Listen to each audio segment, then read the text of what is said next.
स्वागत है आप सभी का फिर से एनसीईआरटी कंप्यूटर चैनल में। मित्रों, आज मैं आपको लिब्रे ऑफिस कैल्सी में डाटा मेनू के बारे में जो विकल्प आप देख सकते हो, डाटा मेनू के अंदर जो कमांड्स दिए गए हैं, इसके बारे में आपको स्टेप बाय स्टेप बताने वाले हैं। इससे पहले हम आपको बता दें कि अगर आपने हमारा फाइल मेनू, एडिट मेनू, व्यू मेनू, इंसर्ट मेनू, फॉर्मेट मेनू, स्टाइल मेनू, सीट मेनू का वीडियो अगर आपने नहीं देखा है तो इन वीडियो का लिंक भी इस वीडियो के डिस्क्रिप्शन में मिल जाएगा, आप वहां जाकर देख सकते हो। साथ ही आपको बता दें कि डाटा मेनू के अंदर जो भी विकल्प हैं, जो भी कमांड्स दिए गए हैं, उससे संबंधित ट्रिपल सी में कैसे क्वेश्चन बनते हैं, इसके बारे में भी आज की वीडियो में हम बात करेंगे। तो चलिए वीडियो स्टार्ट करते हैं और देखते हैं कि डाटा मेनू के अंदर जो कमांड्स हैं वो कैसे काम करते हैं।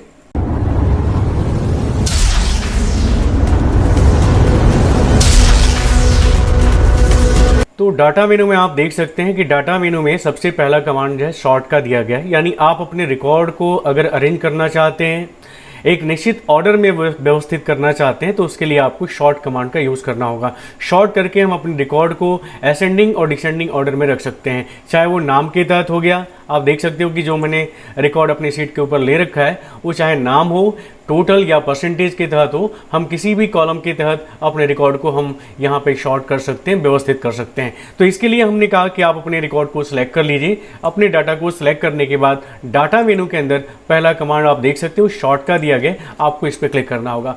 क्लिक करते ही आपके सामने जो शॉर्ट डायलॉग बॉक्स खुल जाएगा। आप देख सकते हो यहाँ पे शॉर्ट क्राइटेरिया का ऑप्शन यहाँ बना हुआ है, जिसमें शॉर्ट की 1 के बारे में यहाँ पूछ रहा है।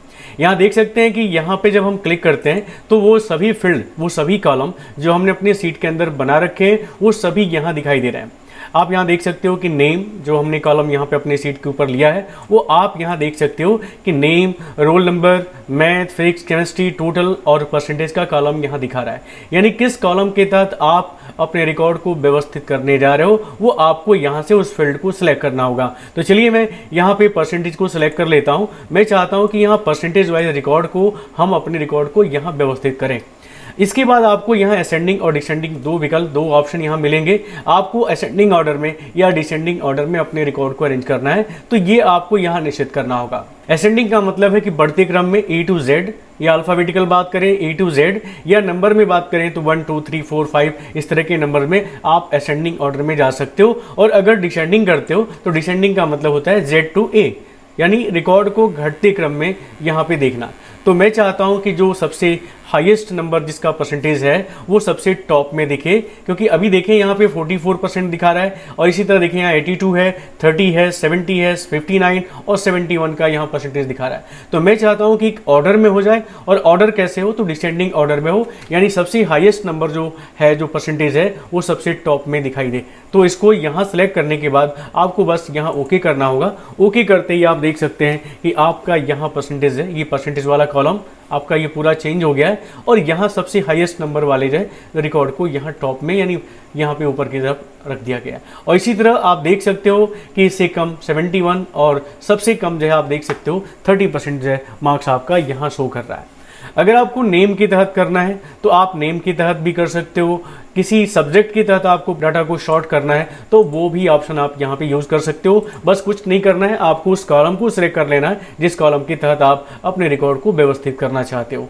तो ये होता है शॉर्टिंग करने का ऑप्शन जो मैंने आपको बताया था। अब देख सकते हैं डाटा मेनू के अंदर अगला जो ऑप्शन दिया गया वो शॉर्ट असेंडिंग का ऑप्शन यहाँ दिया हुआ है, और डिसेंडिंग का ऑप्शन वही जो मैंने अभी आपको बताया जाए कि आप शॉर्ट मेनू के तहत जो आप अपने रिकॉर्ड को बढ़ते और घटते क्रम में देख रहे हो, वही चीज़ आपको यहाँ भी देखने को मिल जाएगा। जैसे आप इस पर क्लिक करेंगे, आप यहाँ देखेंगे कि फर्स्ट कॉलम, यानी फर्स्ट कॉलम जो आपका नेम का है, उस कॉलम के तहत यहाँ रिकॉर्ड को अरेंज कर रहा है। इसी तरह अगर आप डाटा मेनू के अंदर आप देख सकते हो शॉर्ट डिसेंडिंग का ऑप्शन दिया है। अगर हम डिसेंडिंग ऑर्डर पर क्लिक करते हैं तो वो अल्फाबेटिकल जो पहला कॉलम है, बाय डिफॉल्ट पहला कॉलम ही सिलेक्ट करता है। और अगर आपको किसी निश्चित कॉलम के तहत करना है तो आपको डाटा मेनू के शॉर्ट ऑप्शन का प्रयोग करना होगा, और यहाँ से उस कॉलम को सिलेक्ट करना होगा जिस कॉलम के तहत आप शॉर्टिंग करना चाहते हो। तो ये चीज़ आपको ध्यान देना है। और ये कमांड आपका यहाँ देख सकते हो स्टैंडर्ड टूल बार के ऊपर भी दिया है, यहाँ से भी आप शॉर्टिंग यूज कर सकते हो। चलिए आगे चलते हैं। अगला कमांड आप देख सकते हो ऑटो फिल्टर का यहाँ दिया गया है।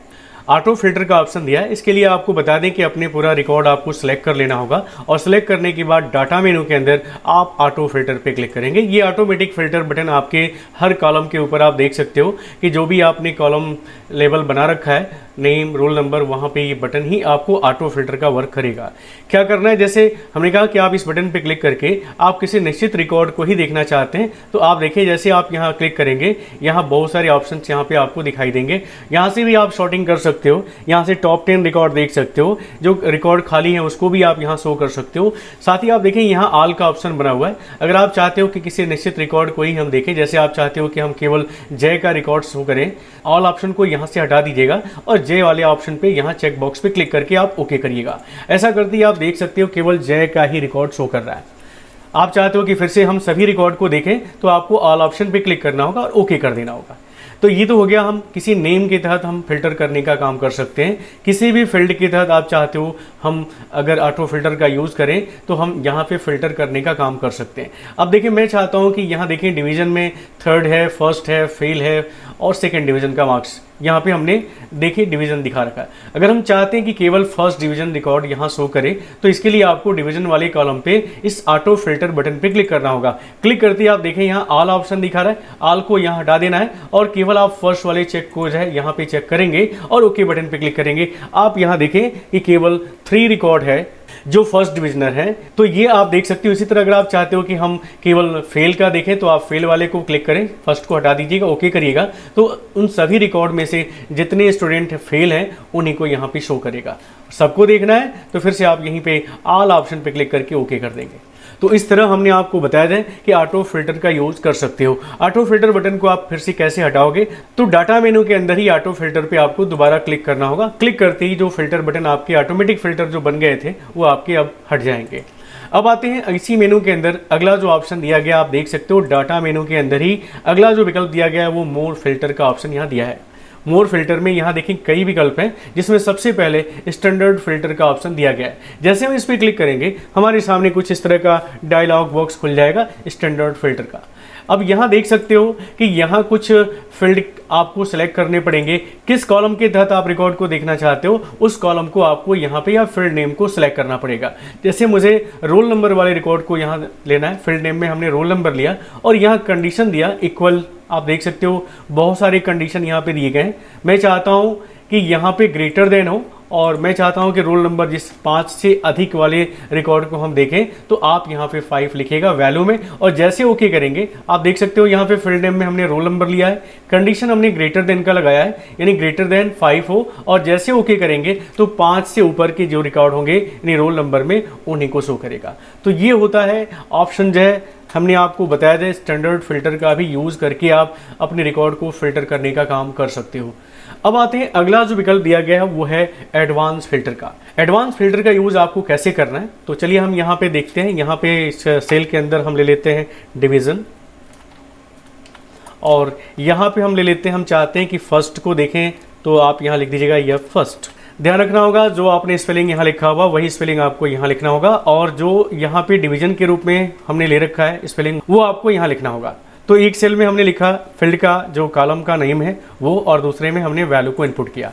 अब इस डाटा को सेलेक्ट कर लीजिएगा और सेलेक्ट करने के बाद डाटा मेनू के अंदर मोर फिल्टर में एडवांस फिल्टर पे आपको क्लिक करना होगा।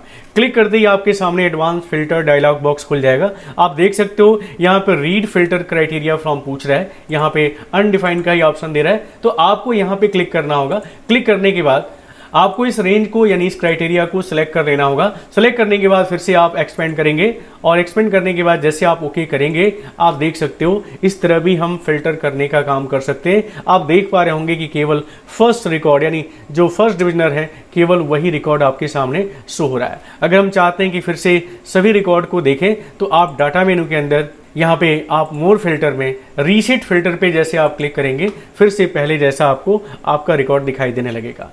इसमें एक देख सकते हो एक विकल्प और दिया गया है मोर फिल्टर में, आप यहाँ देखें हाइड ऑटो फिल्टर का ऑप्शन दिया गया है। यानी अगर आपने ऑटो फिल्टर का प्रयोग किया है तो आप चाहते हो कि इसको हम हाइड कर दें, जो ये फिल्टर बटन आपको दिखाई दे रहे हैं, तो आपको डाटा मेनू के अंदर ही जो है मोर फिल्टर्स में जाना होगा और हाइड ऑटो फिल्टर पे क्लिक करना होगा। तो इस तरह जो ऑटो फिल्टर बटन आपके कॉलम के ऊपर दिखाई दे रहे थे वो हाइड हो जाएंगे। तो इस तरह हमने आपको फिल्टर का यूज़ बताया जाए। डाटा मेनू के अंदर अगला जो विकल्प आप देख सकते हो, मोर फिल्टर्स के बाद जो है डिफाइंड रेंज का ऑप्शन यहाँ दिया गया है। यानी आप यहाँ पे किसी भी रेंज को सिलेक्ट करके उसका कोई नाम दे सकते हैं। यानी आप अगर बार बार किसी डाटा या रो या कॉलम को आप सिलेक्ट कर रहे हो, तो इससे अगर आप बचना चाहते हो तो आपको डाटा मेनू के अंदर डिफाइंड रेंज का प्रयोग करना होगा। कैसे करना होगा? तो मान लीजिए कि हम इस एरिया को पूरा सिलेक्ट कर लेते हैं, जो बार बार हमको सिलेक्ट करना पड़ रहा है। तो सिलेक्शन करने के बाद आपको डाटा मेनू के अंदर डिफाइंड रेंज पे जाना होगा।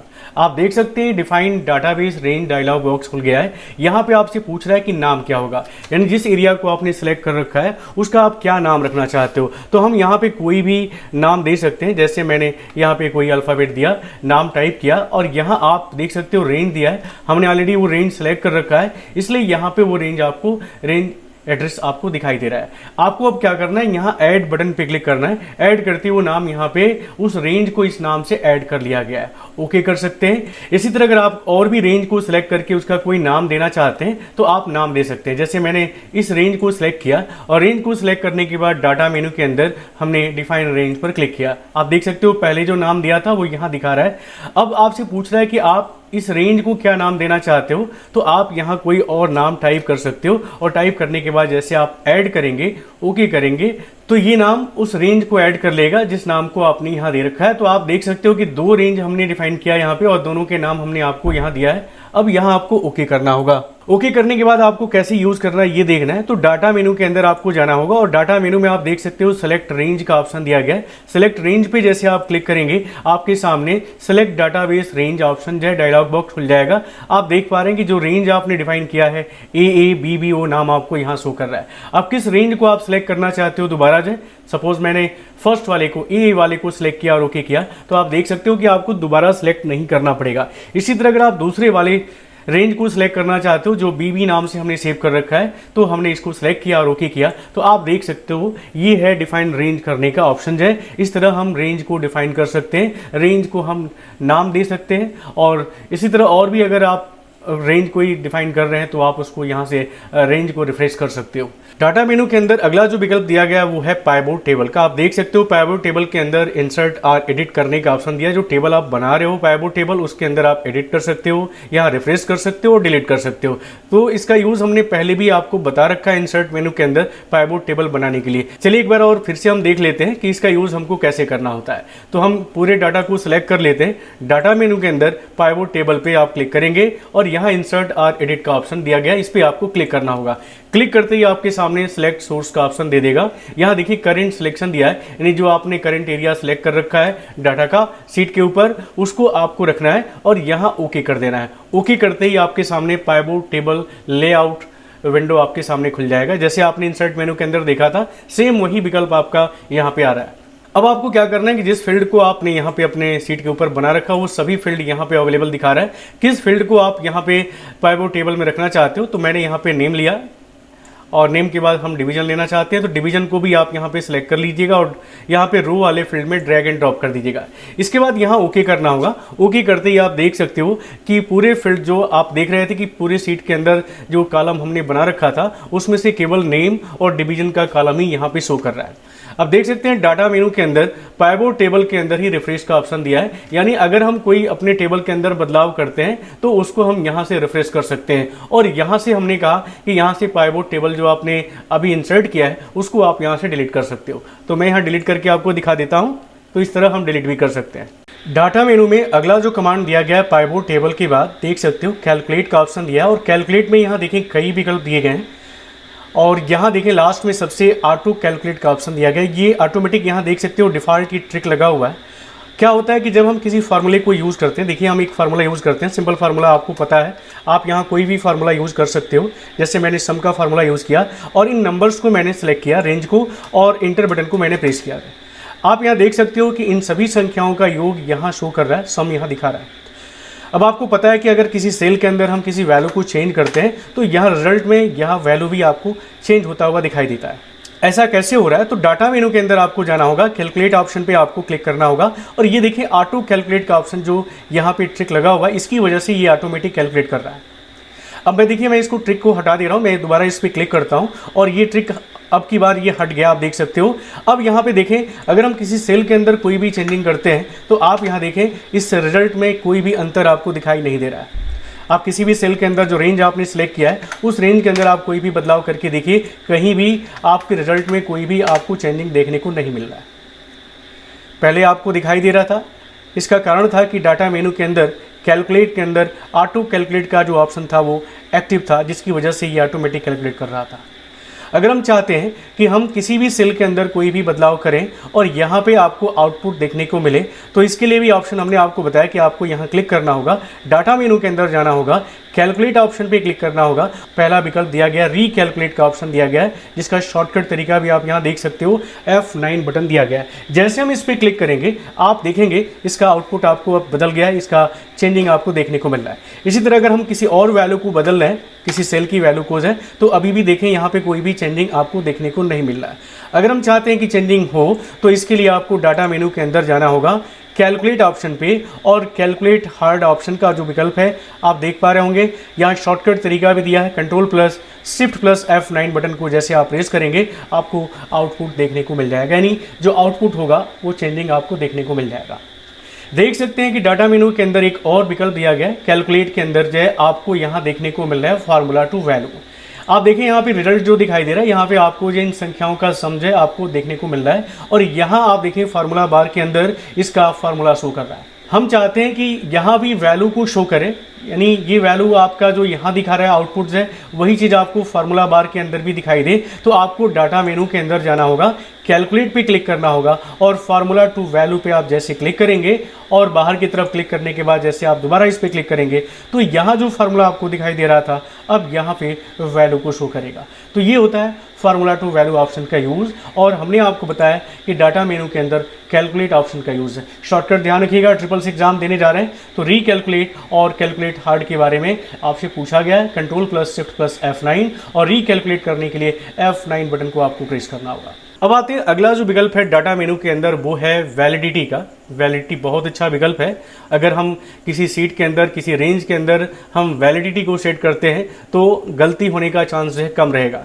जैसे मान लीजिए कि हमको यहाँ पे इस पूरी रेंज के अंदर जो वैल्यू इनपुट करना है, एक मिनिमम और मैक्सिमम हम वैल्यू डाल सकते हैं। अगर उससे कम या उससे अधिक होता है तो उस कंडीशन में हमको वो मैसेज देगा, अलर्ट करेगा कि आपने गलत इनपुट दिया है। अक्सर आप देखते हो कि जब भी हम डाटा फिट करते हैं, डाटा इनपुट करते हैं, तो जल्दीबाजी में हमसे कीबोर्ड का कोई बटन जो है 2 बार के अलावा 3 बार दब गया, या 2 बार हमने प्रेस किया लेकिन एक ही बार वो नंबर दबा जाए, तो उस कंडीशन में ये हमको अलर्ट करेगा। ठीक है, तो मैं इस रेंज को सिलेक्ट कर लेता हूँ, कुछ नीचे तक भी रेंज में सिलेक्ट कर लेता हूँ, और सिलेक्ट करने के बाद मैं इसको थोड़ा कलर कर देता हूँ ताकि आपको ध्यान रहे कि किस एरिया को मैंने वैलिडिटी सेट किया है, ये आपको देखना है। अब इस पूरे रेंज को आप सिलेक्ट कर लीजिए, और इसके अंदर वैलिडिटी का ऑप्शन आपको कैसे यूज़ करना आपको हम बताते हैं। डाटा मेनू के अंदर आप जाएंगे, वैलिडिटी पे आप क्लिक करिएगा। अब आप देखें यहाँ पे कई टैब बने हुए, क्राइटेरिया दिया है, इनपुट हेल्प दिया है, और यहाँ पे एरर अलर्ट का ऑप्शन बना हुआ है। तो हम पहले क्राइटेरिया को सेट करते हैं। अब यहाँ देखें अलाउ में बहुत सारे ऑप्शन दिए, ऑल वैल्यूज़ के लिए दिया है, होल नंबर दिया है, डेसिमल दिया है, डेट, आप कौन सा वैल्यू आप अपने सीट के अंदर जो सेल के अंदर आप इनपुट करने जा रहे हो और उसके लिए आप क्या अलाउ करने जा रहे हो वो आप यहाँ पे सेटिंग कर सकते हो। तो चलिए मैं यहाँ पे होल नंबर या डेसिमल को मैं सिलेक्ट करता हूँ, और इसके बाद यहाँ देखें इक्वल दिया है, इक्वल यानी यहाँ देखें डाटा में आप यहाँ equal, less than, greater than, less or equal to, जो भी आप यहाँ कंडीशन देना चाहते हो वो आप कंडीशन दे सकते हो। तो मैं यहाँ पे ग्रेटर देन का यूज़ करता हूँ, और मैंने यहाँ पे ग्रेटर देन यूज़ किया, और यहाँ पे मैंने मिनिमम वैल्यू इनपुट किया 17, यानी इस सेल के अंदर जो रेंज हमने सेलेक्ट किया है, इस रेंज के अंदर हम अगर मिनिमम 17 से कम नंबर अगर डालते हैं तो हमको अलर्ट करेगा, और ग्रेटर देन आपकी मर्जी, आप जहां तक नंबर इनपुट कर सको।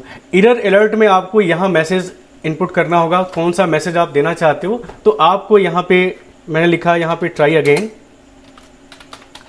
अब ये मैसेज होगा, यानी क्राइटेरिया में जो हमने यहाँ क्राइटेरिया दे रखा है उस क्राइटेरिया के तहत यहाँ पे अगर हम इनपुट करते हैं तो ठीक है, नहीं तो ये एरर जो है हमको अलर्ट करेगा ट्राई अगेन का। अब देखें यहाँ पे हमने आपको बताया कि अगर हम 17 से ऊपर नंबर डालते हैं तो ठीक है, नहीं तो अगर हम 17 से कम नंबर इनपुट कर रहे हैं, जैसे मान लीजिए हमने 16 इनपुट किया और जैसे इंटर प्रेस करेंगे आप देख सकते हो यहाँ पे ट्राई अगेन का मैसेज आ रहा है। यानी आप जिन सेलों को सिलेक्ट कर रखे हो जिसके अंदर आपने वैलिडिटी सेट किया है उसके अंदर आप एक निश्चित रेंज के अंदर ही नंबर को इनपुट कर सकते हो। ये होता है आपका वैलिडिटी। तो इसी तरह इसमें और भी बहुत सारे विकल्प दिए गए हैं जिसको आप यहाँ पे सेट कर सकते हो। क्राइटेरिया मेन है आपका, क्राइटेरिया आप किसके लिए आप इनपुट करने जा रहे हो, यहाँ पे आपको ध्यान रखना है। डेट का भी आप यहाँ पे ले सकते हो, टाइम का भी ले सकते हो, लिस्ट है, टेक्स्ट है और कस्टमाइज भी आप यहाँ पे कर सकते हो। तो ये विकल्प होता है वैलिडिटी का, बहुत ज़्यादा यूज़ होता है, तो आपको इसको ध्यान में रखना है। डाटा मेनू में अगला जो कमांड दिया गया है, वैलिडिटी के बाद सब टोटल का ऑप्शन दिया गया है। सब टोटल का यूज आपको कैसे करना है, तो आप देख सकते हो कि हमने अपनी सीट के ऊपर जो है कुछ डाटा ले रखा है। कॉलम आप देख सकते हो कि मंथ का है, आइटम का है, क्वांटिटी का ले रखा है। मंथ में आप देख सकते हो कि अप्रैल महीने में लक्स की जो क्वांटिटी हमने परचेज़ किया वो 50 है। अप्रैल महीने में भी हमने हमाम की क्वांटिटी 55 परचेज़ किया और अप्रैल महीने में ही डॉब की जो क्वांटिटी है वो 60 है। इसी तरह जून महीने में लक्स हमाम डॉब की क्वांटिटी आप देखें और मई महीने में भी आप यहाँ लक्स हमाम डॉब की क्वांटिटी को आप यहाँ देख सकते हो। आप चाहो तो पूरा 12 महीने यहाँ पे ले सकते हो। जितने भी आप आइटम परचेज कर रहे हो या सेल्स कर रहे हो वो सभी आइटम आप यहाँ पे इस कॉलम के अंदर आप रख सकते हो। अब आपको करना क्या है, आपको पता करना है कि किस महीने में टोटल कितने आइटम हमने परचेज किए या सेल्स किया हमने, जो मैक्सिमम क्या था या मिनिमम क्या था या एवरेज क्या था। अगर ये आपको पता करना हो तो सिंपल है आप इस पूरे डाटा को सिलेक्ट कर लीजिएगा। सिलेक्शन करने के बाद डाटा मेनू के अंदर आप जाइए और सब टोटल पे क्लिक करिएगा। क्लिक करते ही आपके सामने जो है सब टोटल डायलॉग बॉक्स खुल जाएगा। आप देख सकते हो यहाँ पे ग्रुप बाय पूछ रहा है किस के तहत आप किस कॉलम के तहत ग्रुप करना चाहते हो, मंथ वाइज, आइटम वाइज या क्वांटिटी वाइज। तो हम यहाँ मंथ वाइज चाहते हैं, हम पता करना चाहते हैं कि किस मंथ में टोटल कितनी क्वांटिटी हमने जो है सेल्स किया जाए और ग्रैंड टोटल क्या था पूरे महीने का जाए। अगर हमको ये पता करना हो तो हमने कहा कि हम मंथ यहाँ पे सिलेक्ट करते हैं और यहाँ देखिए कैलकुलेट सब टोटल फॉर आपसे पूछा जा रहा है कि किसके लिए आपको सब टोटल कैलकुलेट करना है, मंथ के लिए, आइटम के लिए या क्वांटिटी के लिए। तो हम चाहते हैं कि हम क्वांटिटी वाइज है यहाँ पे सब टोटल निकालें। तो आप क्वांटिटी वाले चेक बॉक्स को यहाँ चेक करेंगे और इसके बाद जैसे आप ओके करेंगे आप यहाँ देखें अप्रैल का टोटल सम आपको यहाँ दिखा रहा है 165 है, जून का टोटल सम दिखा रहा है 210 है और मई महीने का टोटल सम दिखा रहा है 175 है। और तीनों महीने का आप देख सकते हो अप्रैल का, मई का और जून का जो टोटल यहाँ पे दिखा रहा है आपको 550 है, आपका ये ग्रैंड टोटल दिखा रहा है। इसी तरह अगर आपको मैक्सिमम निकालना है तो आप मैक्सिमम भी निकाल सकते हो। कैसे करना होगा, आपको सब टोटल पे जाना होगा और मैंने कहा इसको एक बार रिमूव कर देते हैं। यहाँ से रिमूव करने के बाद फिर से आपको डाटा मेनू के अंदर जाना होगा, सब टोटल पे क्लिक करना होगा और मैंने कहा कि आप यहाँ पे अगर मैक्सिमम निकालना चाहते हो कि कौन सा आइटम सबसे अधिक बिका अप्रैल, मई और जून में, तो आप यहाँ पे मैक्स फंक्शन का इस्तेमाल करेंगे। क्वांटिटी को यहाँ सेलेक्ट करिएगा और ओके करिएगा। जैसे ओके करेंगे आप देख सकते हो कि अप्रैल महीने में जो मैक्सिमम क्वांटिटी थी वो 60, जून महीने में जो है टोटल जो है 80 था और मई महीने में 65 था। तीनों महीनों में अगर देखा जाए तो मैक्सिमम जो क्वांटिटी थी यहाँ पे वो 80 है, जो आप देख सकते हो 80 जून महीने का है। और कौन सा आइटम है, तो आप यहाँ देख सकते हो जून महीने में हमाम की क्वांटिटी जो है सबसे ज़्यादा जो है परचेज हुई या सेल्स हुई है। तो इस तरह मैंने आपको बताया है कि आप सब टोटल का प्रयोग करके आप यहाँ पे आइटम वाइज, मंथ वाइज, जो भी आप यहाँ पे कैलकुलेशन सम का, काउंट का, एवरेज का, मैक्सिमम का, मिनिमम का, जो भी आप यहाँ निकालना चाहते हो वो आप निकाल सकते हो। डाटा मेनू के अंदर सब टोटल जो है कमांड का यूज़ आप कर सकते हो। अब देखते हैं डाटा मेनू के अंदर अगला जो विकल्प दिया गया है, सब टोटल के बाद फॉर्म का ऑप्शन दिया गया है। इसके लिए मैंने पहले से सीट बना रखा, हम इस पे आते हैं। मैंने कहा कि हम चाहते हैं कि जो डाटा यहाँ रिकॉर्ड हम फिट कर रहे हैं उसको एक फॉर्म के रूप में हम यहाँ पे इनपुट करें। तो इसके लिए आपको यहाँ पे इस पूरे रिकॉर्ड को सिलेक्ट कर लेना होगा, डाटा मेनू के अंदर जाना होगा और फॉर्म पे क्लिक करना होगा। फॉर्म पे क्लिक करते ही डाटा फॉर्म डायलॉग बॉक्स खुल जाएगा। आप यहाँ देख सकते हो कि हमारा पहला रिकॉर्ड यहाँ पे शो कर रहा है जय का। यहाँ देख सकते हो 1/7 दिखा रहे हैं, यानी इस पूरे सीट के अंदर 7 रिकॉर्ड है और आप पहले रिकॉर्ड पे हो। इसी तरह अगर आप नेक्स्ट रिकॉर्ड पे जाना चाहते हो तो आप यहाँ से नेक्स्ट रिकॉर्ड पे क्लिक करके नेक्स्ट ऐसे करते हुए आप अगले रिकॉर्ड पे जा सकते हो। यहाँ पे प्रीवियस रिकॉर्ड पे अगर आपको जाना है तो आप यहाँ से प्रीवियस कर सकते हो, यहाँ से आप डिलीट कर सकते हो और यहाँ से अगर आप चाहते हो कि हम फिर से कोई नया रिकॉर्ड ऐड कर सकें, इसमें जो भी रिकॉर्ड आपको ऐड करना आप यहाँ ऐड कर सकते हो। तो चलिए मैं एक रिकॉर्ड को ऐड करता हूँ और आपको दिखाता हूँ कि ये कैसे काम कर रहा है। तो हम यहाँ पर कोई रिकॉर्ड ऐड करते हैं, नाम के रूप में हमने डाला यहाँ पे संजय, यहाँ पे रोल नंबर हमने डाला जो है 8, यहाँ पे मैथ का नंबर, यहाँ पे फिजिक्स का नंबर, यहाँ पे केमिस्ट्री का नंबर आपको इनपुट कर देना है। और जैसे आप यहाँ पे न्यू करेंगे आप देख सकते हो कि वो रिकॉर्ड जो आपने इनपुट किया है वो यहाँ पे फिट हो गया, आपकी सीट के ऊपर ही आ गया। तो इस तरह हम जितने भी रिकॉर्ड चाहते हैं उतने रिकॉर्ड को हम एक फॉर्म के रूप में जो है यहाँ इनपुट कर सकते हैं। किसी रिकॉर्ड को अगर डिलीट करना है तो मैंने कहा प्रीवियस रिकॉर्ड पे आप जाएं और जिस रिकॉर्ड को आपको डिलीट करना है यहाँ डिलीट बटन पे क्लिक करेंगे, यहाँ देख सकते हो कि वो रिकॉर्ड आपकी सीट से डिलीट हो जाएगा। तो इस तरह हम डाटा मेनू के अंदर फॉर्म विकल्प का यूज़ कर सकते हैं। डाटा मेनू में अगला जो स्टेप आप देख सकते हो स्ट्रीम का दिया गया है। स्ट्रीम आप यहाँ से आप स्प्रेडशीट के लिए लाइव डाटा स्ट्रीम कर सकते हो। इसी तरह अगला आप विकल्प देख सकते हो XML सोर्स को आप यहाँ पे इंपोर्ट कर सकते हो। मल्टीपल ऑपरेशन को आप यहाँ यूज़ कर सकते हो। डाटा मेनू के अंदर अगला जो कमांड दिया गया आप देख सकते हो टेक्स्ट टू कॉलम का विकल्प दिया गया। ये विकल्प बहुत अच्छा विकल्प है। आप यहाँ देख सकते हो कि हमने सीट के ऊपर जो है नाम ले रखे हैं और ये आप देखें ध्यान से, जो है मैं थोड़ा जूम कर लेता हूँ कि हमने एक ही सेल के अंदर आप देख सकते हो कि एक ही सेल के अंदर हमने दो नाम यहाँ पे दिया है, जय और पवन, ये दो अलग अलग नाम हैं। इसी तरह आप दूसरे सेल के अंदर भी देख सकते हो कि अमित और सोहन, ये दो अलग अलग नाम हैं। इसी तरह मान लीजिए कि ये नंबर हमने लिया है जो अलग अलग वैल्यू है, जो हमने स्पेस देके यहाँ पे लिखा हुआ है, सेपरेट कर रखा है। यहाँ देखिए तीसरे सेल के अंदर और चौथे सेल के अंदर हमने नाम और नंबर दोनों ले रखे हैं और पाँचवें सेल के अंदर हमने पहले नंबर लिया और फिर जय नाम को ले रखा है। अब हमको इसको अलग करना है, सेपरेट करना है। अगर गलती से अगर हम इस तरह लिख देते हैं तो हम इसको अलग कैसे करेंगे, कैसे इसको अगले सेल में भेजेंगे, इसके लिए हम आपको बताते हैं। चलिए पहला एग्जांपल हम आपको देते हैं जय और पवन के लिए, जो आप देख पा रहे हो कि एक ही सेल के अंदर ये वैल्यू लिखी हुई है। हम इसको अलग कैसे करेंगे, तो डाटा मेनू के अंदर आपको जाना होगा और टेक्स्ट टू कॉलम विकल्प पे आप क्लिक करेंगे। आप देख सकते हैं text to column dialog box यहाँ खुल गया है। यहाँ देख सकते हैं कि सबसे पहले सेपरेटर ऑप्शन दिया गया, जिसमें दो ऑप्शन यहाँ पे आपको दिखाई दे रहे होंगे, फिक्स्ड विड्थ और सेपरेटेड बाय का ऑप्शन दे रहा है। सेपरेटेड बाय डिफॉल्ट सिलेक्टेड है। अब इसके अंदर देखें यहाँ पे बहुत सारे चेक बॉक्स बने हुए हैं जिसमें कई विकल्प यहाँ पे दिए गए हैं। टैब आपको सेपरेट करना है, आपने यहाँ दो नाम जो लिखा हुआ है इसके बीच आपने टैब लगा रखा है, आपने कामा लगा रखा है, सेमी कॉलन, स्पेस या अदर स्पेसेस है। आप कुछ भी आप यहाँ पे स्पेशल कैरेक्टर भी अगर आपने यूज़ किया है तो उसको भी आप यहाँ सेपरेट कर सकते हो।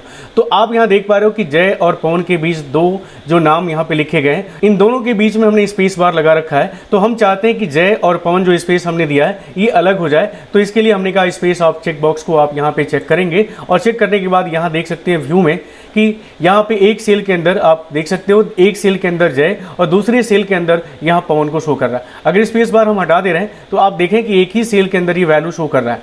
तो हमको क्या करना है कि हमको इसको अलग करना है। तो मैंने स्पेस को है यहाँ पे चेक बॉक्स को सिलेक्ट किया और जैसे हम ओके करेंगे, ओके करते ही आप देख सकते हो कि पहले सेल के अंदर जो दो नाम लिखे हुए थे वो अलग अलग सेल के अंदर बट गए।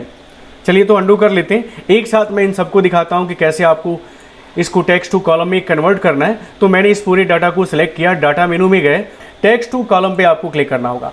अब ये देखें फिर वही विकल्प आपके सामने आ रहे हैं जिसमें टैब, कामा, सेमी कॉलन, स्पेस। तो आप यहाँ देख पा रहे होंगे कि सभी जगह हमने स्पेस बार का यूज़ किया है, इसलिए हम स्पेस को यहाँ सेलेक्ट करेंगे। जैसे हम सेलेक्ट करेंगे यहाँ आप देखेंगे प्रीव्यू में आपको अंतर देखने को मिलेगा। जैसे ही हम स्पेस बार को यहाँ चेक कर रहे हैं आप देख पा रहे होंगे कि जो नाम हमने एक ही सेल के अंदर या नंबर जो हमने एक ही सेल के अंदर जो फिट कर रखा था वो अब यहाँ अलग अलग कॉलम के अंदर बट गया है। और हम अब यहाँ ओके करते हैं और ओके करते ही आप यहाँ देख पा रहे होंगे सभी जहाँ पे हमने स्पेस दिया था वो टेक्स्ट टू कॉलम में बट गया। तो ये होगा आपका टेक्स्ट टू कॉलम का यूज़ करना। एक और एग्जांपल हमने लिया है, आप देख सकते हो यहाँ पे है हमने एक ही सेल के अंदर आप देख सकते हो कि जय और पवन, जय जो पहले वाला एग्जाम्पल था उसी तरह का एग्जाम्पल आपको यहाँ देखने को मिल रहा है।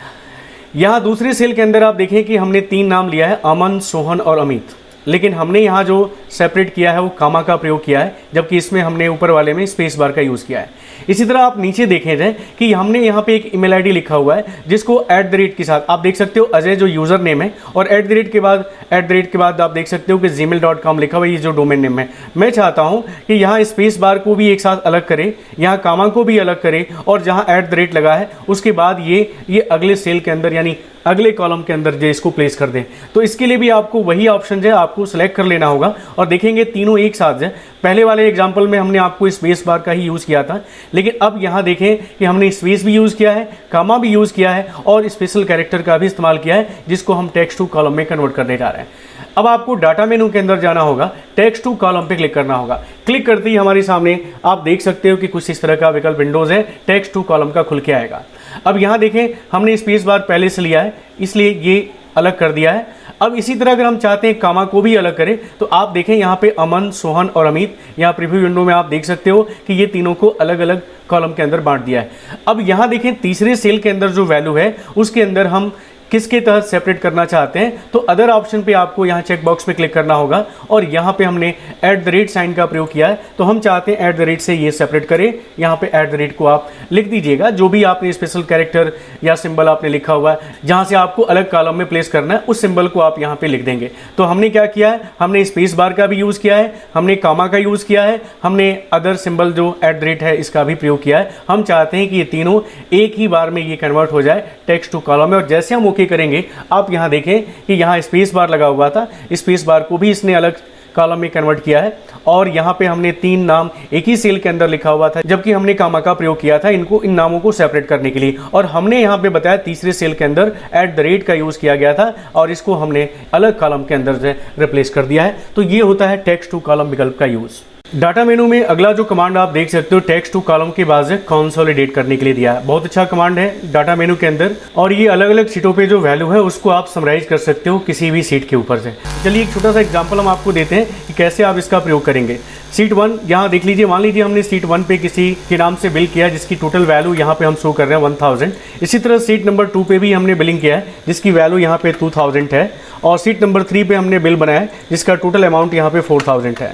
मैं चाहता हूँ कि सीट नंबर 4 पे इसको समराइज करूँ और समराइज आप सम के रूप में, एवरेज के रूप में या काउंट के रूप में, जिस रूप में आप चाहते हो उस रूप में आप यहाँ पे डाटा को समराइज कर सकते हो। तो चलिए हम यहाँ पे रिजल्ट के रूप में एक मैसेज लिख लेते हैं और यहाँ पे मैं चाहता हूँ कि इसको समराइज करूँ इस सेल के आगे जाए, यहाँ पे हम समराइज करें इन सभी डाटा को जो सीट 1 के ऊपर है, सीट 2 और सीट 3 के ऊपर है, इस सीट नंबर 4 के ऊपर इसका हम सम, एवरेज, मैक्सिमम, मिनिमम जो भी आप निकालना चाहते हो वो आप निकाल सकते हो। इसके लिए आपको डाटा मेनू के ऊपर जाना होगा और डाटा मेनू में कंसोलिडेट का विकल्प दिया गया है। ऐसा करते ही आप देख सकते हो कंसोलिडेट डायलॉग बॉक्स खुल जाएगा। अब यहाँ देखें आपको कौन सा फंक्शन यूज़ करना है, वो सभी फंक्शन जो आप यहाँ प्रयोग कर सकते हो कंसोलिडेट के रूप में वो सभी फंक्शन यहाँ पे दिए गए हैं। अगर मुझे सम निकालना है तो हम सम फंक्शन को यहाँ सेलेक्ट करते हैं। अब यहाँ देखिए कंडीशनल रेंजेस का ऑप्शन यहाँ दिया है, तो अभी यहाँ कोई रेंज हमने सेलेक्ट नहीं किया है जिसकी वजह से यहाँ आपको खाली दिख रहा है। अब देखें यहाँ पे नीचे की तरफ आइए, सोर्स डाटा रेंजेस का ऑप्शन दिया है और यहाँ पे अनडिफाइंड दे रहा है। आपको यहाँ पे श्रिंक करना होगा, इस बटन पे क्लिक करना होगा, उस सेल के ऊपर जाना होगा जिस सेल के ऊपर आपका पहला वैल्यू रखा हुआ है। तो सीट 1 पे आप क्लिक करेंगे और सीट 1 के उस सेल के ऊपर आप क्लिक करेंगे। यहाँ देखें, यहाँ कंसोलिडेट डाटा सोर्स रेंज के अंदर वो सीट का नंबर और उस सेल का एड्रेस आपको शो कर रहा है। अब यहाँ पे आप इसको एक्सपेंड करिएगा। एक्सपेंड करने के बाद यहाँ ऐड का बटन दिया गया, ऐड करते ही ये सीट नंबर और ये सेल नंबर इस कंडीशनल रेंजेस के अंदर ऐड कर लेगा। इसी तरह अगर आप चाहते हो सीट नंबर 2 के ऊपर जाना तो आप यहाँ पे क्लिक करेंगे, श्रिंक करेंगे, सीट नंबर 2 पे आप क्लिक करेंगे, सेल के ऊपर क्लिक करेंगे और इस वैल्यू को भी एक्सपेंड करते हुए ऐड कर लेंगे। आप देखें यहाँ सीट 2 और उस सेल का एड्रेस यहाँ भी शो करने लगा है। फिर हम चाहते हैं तीसरी सीट के ऊपर भी चलते हैं और तीसरी सीट के ऊपर भी आप क्लिक करेंगे, उस सेल के ऊपर क्लिक करेंगे, यहाँ एक्सपेंड करेंगे और ऐड बटन पे क्लिक करेंगे। आप यहाँ देख सकते हैं कि तीनों सीट का यहाँ पे नंबर और उस सेल का यहाँ एड्रेस शो करने लगा है। कंडीशनल रेंजेस के अंदर वो सारे एड्रेस यहाँ आ चुके हैं। अब आपको यहाँ क्या करना है, सीट नंबर 4 पे जाना है और सीट नंबर 4 पे आपको यहाँ ओके कर देना है। यहाँ आपको आउटपुट मिल गया है। आप देख सकते हो सीट 1 के ऊपर जो वैल्यू थी 1000, सीट 2 के ऊपर से 2000 और सीट 3 के ऊपर से 4000, ये सभी जो सीट नंबर 4 पे इसका सम दिखा रहा है। क्योंकि जो हमने फार्मूला यूज़ किया था वो सम का यूज़ किया था, जिसके रिजल्ट आपको यहाँ देखने को मिल रहा है। तो इस तरह हम कंसोलिडेट ऑप्शन का प्रयोग कर सकते हैं डाटा को समराइज करने के लिए। मैक्सिमम, मिनिमम या एवरेज के रूप में आप यहाँ पे कंसोलिडेट ऑप्शन का प्रयोग करके ये काम कर सकते हो। डाटा मेनू में अगला जो कमांड दिया गया आप देख सकते हो, अगला कमांड कंसोलिडेट के बाद ग्रुप एंड आउटलाइन का दिया गया है। ग्रुप एंड आउटलाइन में भी आप देखें यहाँ पे बहुत सारे विकल्प हैं, जिसमें सबसे पहले आपको ग्रुप करने का विकल्प दिया गया है। यानी आप देखें यहाँ पे शॉर्टकट तरीका भी आपको यहाँ मिल जाएगा। F12 बटन को दबा के हम ग्रुप कर सकते हैं। आप यहाँ देख सकते हो कि सीट के ऊपर हमने कुछ रिकॉर्ड लिया है जिसका हमने टोटल, परसेंटेज और डिवीजन भी निकाल रखा है। यानी आप यहाँ देखें फर्स्ट डिविजनर, सेकेंड डिविजनर, थर्ड डिविजनर और जो फेल है फेल दिखा रहा है। मैं चाहता हूं कि यहाँ जो फर्स्ट डिविजनर है उसका एक ग्रुप बना दें, सेकंड का एक अलग ग्रुप बना दें, थर्ड का एक अलग ग्रुप बना दें। तो इसके लिए आप उस रिकॉर्ड को, उस रो को सिलेक्ट कर लीजिएगा जो एक ग्रुप के अंदर आपको रखना है। इसके बाद आपको डाटा मेनू के अंदर जाना होगा। ग्रुप एंड आउटलाइन पे आप देख सकते हो पहला विकल्प ग्रुप करने के लिए दिया गया है। शॉर्टकट तरीका भी आप यूज़ कर सकते हो। जैसे आप इस पर क्लिक करोगे, यहाँ देख सकते हो कि रो जो आपके रो नंबर दिखाई दे रहे हैं, इस रो के लेफ्ट हैंड में एक साइन आपको दिख रहा है, यहाँ पे माइनस का साइन दिख रहा है, यानी आपने इस रिकॉर्ड को, जो आपने रिकॉर्ड सेलेक्ट किया था, इसको आपने ग्रुप कर दिया है। अब इस ग्रुप को आप चाहते हो हाइड करना, तो डाटा मेनू के अंदर आपको जाना होगा। ग्रुप एंड आउटलाइन पे आप यहाँ देखें हाइड डिटेल का विकल्प दिया गया है। जैसे इस पर क्लिक करेंगे, इस ग्रुप को आप यहाँ हाइड कर सकते हो। यहाँ देखिए प्लस साइन आ रहा है, अब इस प्लस साइन पे भी क्लिक करके आप इसको शो कर सकते हो। अब यहाँ माइनस दिखा रहा है, तो माइनस पे क्लिक करके आप इसको दोबारा हाइड करने का काम कर सकते हो। इसी तरह अगर आप चाहते हो कि हम थर्ड डिविजनर का एक अलग ग्रुप बनाएं, तो आप इसको भी सिलेक्ट कर सकते हो। उस पूरे रिकॉर्ड को सिलेक्ट कर लीजिए, उस रो को सिलेक्ट कर लीजिए, डाटा मेनू के अंदर जाइए, ग्रुप एंड आउटलाइन पे दोबारा आप इसको ग्रुप पे क्लिक करें या F12 बटन को प्रेस करें, इसका भी एक अलग ग्रुप बन गया है। यानी फर्स्ट डिवीजन का जैसे हमने ग्रुप बनाया था, उसी तरह यहाँ देख सकते हो थर्ड डिवीजन का भी एक ग्रुप बना दिया गया है। मैं चाहता हूँ इसको डिस्प्ले करूँ या हाइड करूँ, तो डाटा मेनू के अंदर ही वैसे ही विकल्प दिया गया, आप यहाँ से हाइड कर सकते हो। और दोबारा अगर आपको देखना हो तो डाटा मेनू के अंदर ग्रुप एंड आउटलाइन में यहाँ शो डिटेल पे जब क्लिक करेंगे, तो जो ग्रुप आपने हाइड कर रखा था, उस ग्रुप को फिर से आप डिस्प्ले कर सकते हो। इसी तरह अगर आपने ऊपर वाले जो फर्स्ट डिविजनर है, उनको भी आप चाहते हो कि हम शो करें, यहाँ पे आप क्लिक करके प्लस साइन पे आप इसको एक्सपेंड कर सकते हो, शो कर सकते हो। माइनस पे क्लिक करके आप ग्रुप को हाइड करने का काम भी कर सकते हो। तो ये विकल्प भी होगा, यहाँ से भी आप अपने बनाए हुए ग्रुप को आप डिस्प्ले और हाइड करने का काम कर सकते हो। अगर हम चाहते हैं कि इस ग्रुप को हम हटा दें, तो आप डाटा मेनू के अंदर ही ग्रुप एंड आउटलाइन में विकल्प दिया गया, आप देख सकते हो अनग्रुप करने का विकल्प दिया गया है। शॉर्टकट तरीका Ctrl+F12 बटन को दबा के हम अनग्रुप कर सकते हैं। तो जैसे हम इस पर क्लिक करेंगे, जो ग्रुप हमने बना दिया था वो यहाँ से हट जाएगा। आप देख सकते हो कि साइन जो लेफ्ट हैंड में, रो की लेफ्ट हैंड में आपको दिखाई दे रहा था, वो साइन यहाँ से हट गया है। इसी तरह अगर आप ऊपर वाले ग्रुप को भी आप हटाना चाहते हो, तो डाटा मेनू के अंदर आप जाइएगा, ग्रुप एंड आउटलाइन में हमने कहा कि आप यहाँ से देख सकते हो रिमूव आउटलाइन का ऑप्शन दिया है, या अनग्रुप करने का भी विकल्प यहाँ पे दिया हुआ है। आप इसको यहाँ से अनग्रुप करने का काम कर सकते हो। अगर हम किसी ग्रुप को बना रहे हैं, तो आप देख सकते हो मैं ग्रुप अगर कर रहा हूँ, तो इसमें और भी विकल्प आपके दिए गए हैं। यहाँ देख सकते हो ऑटो आउटलाइन का ऑप्शन दिया है। जैसे हम इस पर क्लिक करेंगे, ये कॉलम को भी ग्रुप कर देगा। आप यहाँ देखें, यहाँ पे टॉप में जो कॉलम आपको दिखाई दे रहा है, कॉलम हेडिंग उसके ऊपर जाए, ये आपको साइन दिख रहा है, ये साइन ही आपको ग्रुप करके कॉलम को दिखा रहा है। यानी आप यहाँ से क्लिक करके आप इसको शो कर सकते हो, और यहाँ से क्लिक करके आप हाइड भी कर सकते हो। अगर इस आउटलाइन को हटाना है, जो आउटलाइन आपको यहाँ दिखाई दे रहा है, तो आपको दोबारा डाटा मेनू के अंदर ग्रुप एंड आउटलाइन पे जाना होगा, और यहाँ देख सकते हो रिमूव आउटलाइन का ऑप्शन दिया है, यहाँ से हम इसको रिमूव भी कर सकते हैं। तो इस तरह जो ग्रुप हम बना रहे हैं, उसको आप यहाँ से जो आउटलाइन बना रहे हैं, उसको रिमूव भी करने का काम कर सकते हो। डाटा मेनू के अंदर आप देख सकते हो लास्ट विकल्प दिया गया है स्टैटिक्स का। स्टैटिक्स में भी बहुत सारे विकल्प दिए गए हैं, जिसका आप अपने ज़रूरत के हिसाब से प्रयोग कर सकते हैं। तो उम्मीद है कि आज का वीडियो आपको पसंद आया होगा।